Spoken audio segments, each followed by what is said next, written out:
তরমুজের খোসা না ফেলে আপনারা কিন্তু বাড়িতে খুব সহজেই সারা বছর জন্য সংরক্ষণ করে রাখতে পারবেন, টুটি ফ্রুটি বানিয়ে নিতে পারবেন।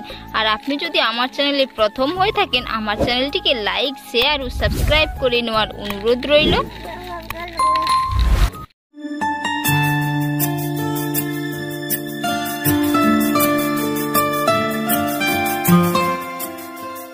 সুজাতা ভিলেজ কুকিংয়ে আপনাদের অনেক অনেক স্বাগত জানাই। প্রতিদিনের মতো আজকেও চলে এসেছি রান্নাঘরে। আজ আমি আপনাদের সম্পূর্ণ একটা ইউনিক রেসিপি করে দেখাবো। এই গরমে কিন্তু সবার বাড়িতে আমরা তরমুজ এনে খাই, তো সেই তরমুজের খোসাগুলো না ফেলে বাড়িতে যদি সেই তরমুজের খোসা দিয়ে সারা বছরের জন্য সংরক্ষণ করে রাখা যাবে, যদি টুটি ফ্রুটি বানিয়ে দেখায় তাহলে কেমন হয়। তো দেখতে থাকুন পুরো ভিডিওটা, আশা করি আপনাদের ভালো লাগবে। আমরা সাধারণত তরমুজ খাওয়ার পরে তার এই খোসাগুলো বাদ দিয়ে দিই, কিন্তু আজ আমি আপনাদের এই তরমুজের খোসা থেকে এমন একটা জিনিস বানিয়ে দেখাবো যেগুলো আপনারা কিন্তু সারা বছর ধরে সংরক্ষণ করে রাখতে পারবেন। এই তরমুজের খোসা দিয়ে আজ আমি আপনাদের টুটি ফ্রুটি বানিয়ে দেখাবো। পুরো ভিডিওটা দেখুন, আশা করি আপনাদের ভালো লাগবে। তো তরমুজের এই যে লাল লাল অংশটা, এটা আমি বাদ দিয়ে দেব। এই যে লাল অংশটা আমি তুলে ফেলে দেব, এইভাবে বাদ দিয়ে দেব। দিয়ে এই টুটি ফ্রুটি কিন্তু অনেক কাজে লাগে, আপনারা তো জানেন, কেক তৈরিতে, এবং বাচ্চারাও কিন্তু এই টুটি ফ্রুটি খেতে খুবই ভালোবাসে। তো তাই আজ আমি আপনাদের বানিয়ে দেখাবো। উনুন জেলে কড়াইয়ের মধ্যে আমি জল দিয়ে দিয়েছি। জলটা গরম হয়ে গেলে আমি এবার তরমুজগুলো দিয়ে দেব। এবার আমি তরমুজগুলো দিয়ে দিচ্ছি এর মধ্যে।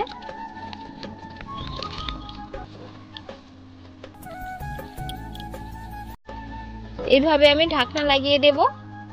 এগুলো সেদ্ধ হয়ে গেলে এর কালারটা পুরো চেঞ্জ হয়ে যাবে, তো তখন আমি আপনাদের দেখাবো। এইভাবে আমি 7 মিনিটের মতো সেদ্ধ করে নেব। এবার আমি ঢাকনা খুলে দেখে নেব। মাঝে একবার আমি ঢাকনা খুলে দেখে নিয়েছিলাম 7 মিনিট পরে, তখন কিন্তু এটা খুব সুন্দর করে সেদ্ধ হয়নি। আরও আমি 5 মিনিটের মতো সেদ্ধ করে নিয়েছি, আর কালারটা পুরোপুরি চেঞ্জ হয়ে গেছে, দেখে নিশ্চয়ই বুঝতে পেরেছেন। তো এবার আমি এগুলো নামিয়ে এর জলটা ঝরিয়ে নেব। পুরো কালারটা চেঞ্জ হয়ে গেছে। এই যে জলটা ঝরিয়ে নিয়েছি, এবার আমি একটা চিনির সিরা বানিয়ে নেব। চিনির সিরা বানানোর জন্য আমি 1 বাটি চিনি দিচ্ছি। এই বাটির মাপ করে আমি 1.5 বাটি জল দিয়ে দেব। 1 বাটি আর হাফ দিয়ে দেব। চিনিগুলো মেল্ট হয়ে গেছে, তো এবার আমি এর মধ্যে দিয়ে দেব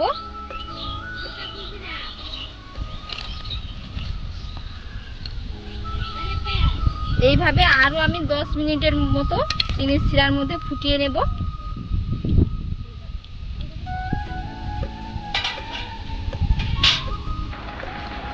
দশ মিনিট হয়ে গেছে, চিনির সিরার মধ্যে ফুটিয়ে নিয়েছি। তো এবার আমি নামিয়ে নেব। এই যে খুব সুন্দর করে হয়ে গেছে, তো এবার আমি নামিয়ে নেব এগুলো। একটা পাত্রের মধ্যে আমি নিয়ে নিয়েছি। তো এবার আমি 3টে বাটি নিয়েছি, 3টে বাটির মধ্যে দিয়ে দেব। 3টে কালার করব, এর জন্য আমি 3টে বাটিতে আলাদা আলাদা করে নিয়ে নিচ্ছি।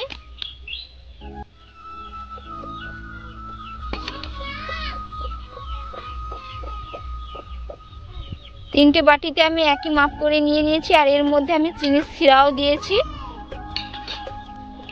3টে বাটিতে আমি 3 রকমের কালার দিয়ে দিচ্ছি। 1 চিমটে করে কালার দিচ্ছি। এবার আমি 3টে বাটিতে ভালো করে কালার মাখিয়ে নেব। 3টে বাটির মধ্যে 3টে কালার দিয়ে দিয়েছি। সবুজ কালার দিয়েছি, এখানে হলুদ কালার দিয়েছি, আর ওখানে আমি কেশরের কালার দিয়েছি। তো এটাকে আমি 12 ঘন্টার জন্য রেস্টে রেখে দেবো। 12 ঘন্টা পরে আপনাদের দেখাবো। চাইলে আপনারা 24 ঘন্টার জন্যও রেখে দিতে পারেন। যদি হাতে কম টাইম থাকে আপনারা কিন্তু 12 ঘন্টার জন্য রেখে দিতে পারেন। 1 ঘন্টার জন্য আমি রোদ্দুরে শুকাতে দিয়েছিলাম, দিয়ে আপনাদের দেখাচ্ছি কেমন হয়েছে। 1 ঘন্টা পরে আমি রোদ থেকে তুলে নিয়ে খোলা হাওয়াতে আমি 3 থেকে 4 ঘন্টার জন্য রেখেছিলাম, আর কতটা সুন্দর হয়েছে দেখে নিশ্চয়ই বুঝতে পেরেছেন। তো আমি আপনাদের একটা কেটেও দেখাচ্ছি কত সুন্দর হয়েছে ভেতরটা।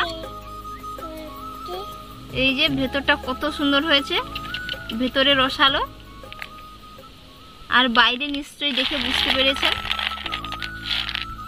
বন্ধুরা, আজকের রেসিপি আপনাদের কেমন লাগলো অবশ্যই কিন্তু আপনারা কমেন্টে একবার জানাবেন, এবং বাড়িতে এইরকম ভাবে তরমুজের খোসা না ফেলিয়ে একবার অবশ্যই বানিয়ে রাখবেন সারা বছরের জন্য।